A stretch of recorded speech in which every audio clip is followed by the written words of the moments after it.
राम राम राम राम राम राम राम राम राम राम। कहते थे एक बात बता तुम गुजरात में कैसे आ गए हो? अरे भाई हमार बड़ी दुख भरी कहानी काहे हम सुनेबे तो तुम्हें हंसी ही रोको तो हुई। काहे का होगा इसी का तुम्हारी दुख भरी कहानी हमको थोड़ा बताओ। हम दिल्ली में सिलाई करते दिल्ली में सिलाई करते हैं। हाँ 8 साल सिलाई करी गधा मजूरी। हाँ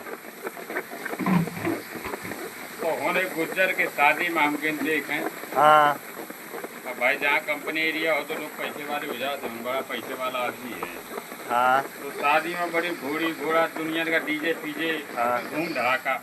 हम होना जाते हैं तो घोड़ी के पीछे हम चले गए देखें कि हाँ। का है कैद बैंड बाजा का सिस्टम सब देखें। हाँ तो जैसे घोड़ी के पीछे गए तो उन्हें एक लात मारी वहाँ चपक के सीधे गुजरात मोरबी जैतपुर में गिरे ना। बस जब से ही बस पानी पूरी बेच रहे हम कहूँ घूमे नहीं हैं।